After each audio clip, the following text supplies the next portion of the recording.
We constantly hear you should never give up, and that's great advice as long as you have a good business idea. See, there's nothing wise or admirable about wasting your time, no matter how committed or motivated you might be. So let's just face it, not all ideas are good, right? I'm doing this video because one of the questions I was asked was, how do you know if it's a God-given business idea?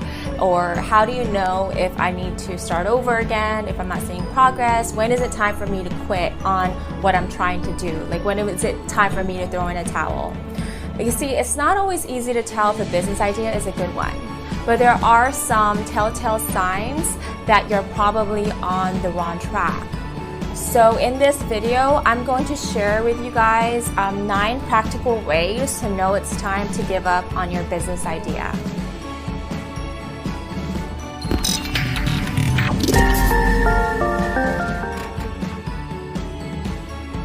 So here are some signs that you are pursuing the wrong business idea. So number 1 is you hate it.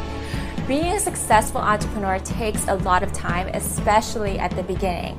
So you're going to have a miserable time if you don't enjoy the business on some level. So let's say you have the idea of creating a daycare for children, but you can't stand children.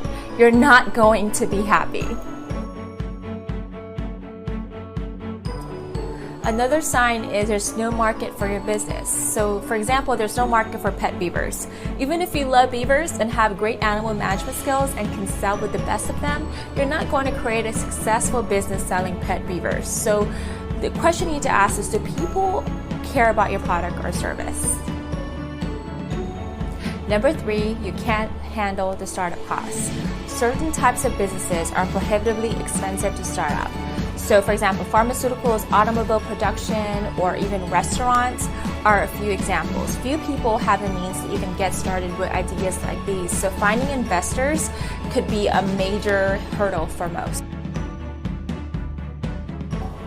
Another thing to look out for is to see if you're experiencing any type of favor at all whatsoever.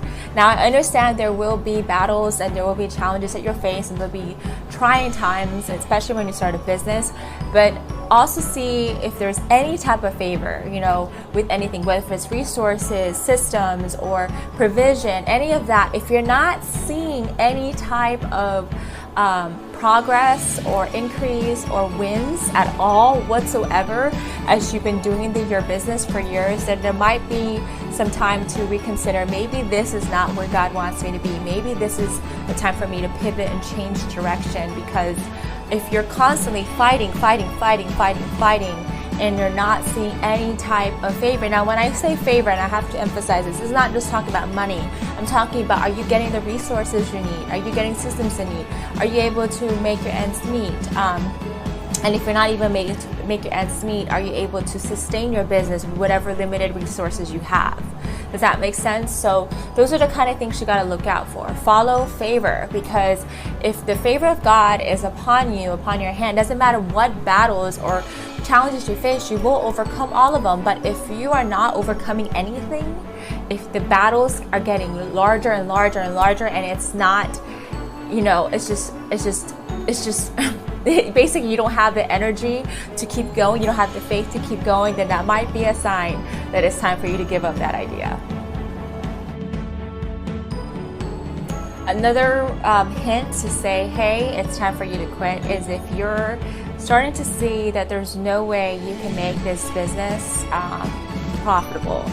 I know this is a hard pill to swallow. I understand that, yes, in the beginning you are going to lose some money, but if you've already done everything you can, and you've tried the different technology, you've already spoke to wise counsel, you've tried to streamline things, and basically you've done everything you can to make this business profitable, and it's not profitable yet, that might be a time for you to start exploring other ways or maybe another idea to run that business, because you have to make money. If you're not making money, more than likely it's not a good idea. Because for me, I had a lot of good business ideas, but it wasn't smart when it comes to finances.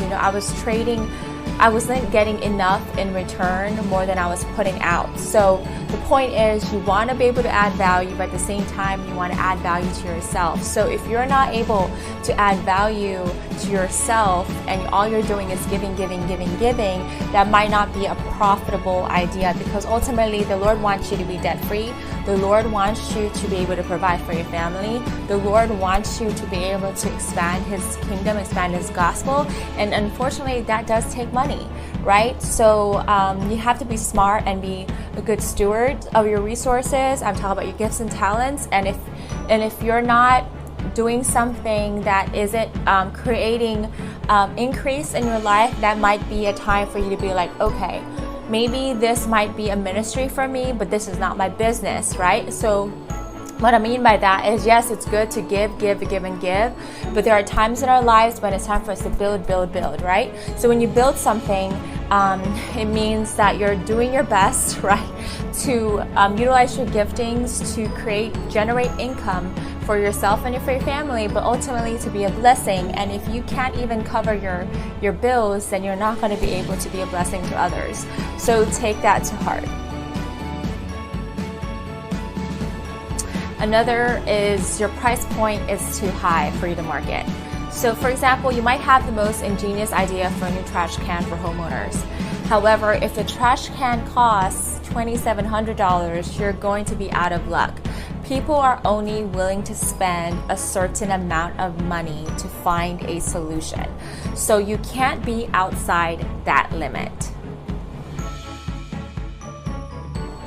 Number 7, your business idea doesn't solve a problem. People spend money to solve problems. The problem might be a leaky faucet, the problem might be in need of entertainment, but there is a problem to be solved. So does anyone need what you want to sell?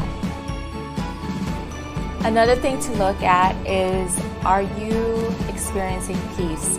If you are not experiencing peace as you pursue, no matter what challenge, see, the thing, guys, is I faced a lot of challenges in my business, but I still had peace. So the moment you're seeing a lot of challenges, but you're not experiencing peace, that could be a sign that God is telling you, okay, this is not it. There's another way, there's a better way. So you need to ask the Lord, what is it that you're missing? What is it that you're doing wrong? Whatever it is. So follow peace. And lastly, the market is saturated. If you can't find a way to do it better or cheaper, this is not a good idea. If there's no room for your business, you're going to struggle. You need to ask yourself, how is your offering better than the rest, right? Remember that many of the most successful business people in the world have endured multiple business failures. While there are no guarantees that your business idea will or won't work, understand that there are certain characteristics that suggest your idea is a poor one. Well, I hope this video was helpful. For those who do not know me, my name is Edna. I am a growth strategist and a certified business executive and master mindset coach. My company is called Favor and Wealth, where I teach people how to do business and life God's way. Ultimately, my vision is to transform the marketplace for the better, one mind at a time. So if you're interested in more videos on how to improve your mindset, business, spirit, relationships, and finances, don't forget to subscribe to my channel. Let me know what problems you're facing and what you would like to know more about. And I would be glad to add more value that it's gonna produce videos that you guys would actually want to watch. So I look forward to seeing you guys next time. Until then, keep shining. Thanks for joining us this week on Estherpreneur. Make sure to visit our website, favorandwealth.com, for more information on our services. While you're at it, if you found value in this show, we'd appreciate a rating on iTunes, or if you simply tell a friend about the show, that would help me out too. Also, check out my book, The Ugly Side of Sales, available on Amazon, where I share 7 of my secrets on how to win and grow business the right way. Until next time, keep shining.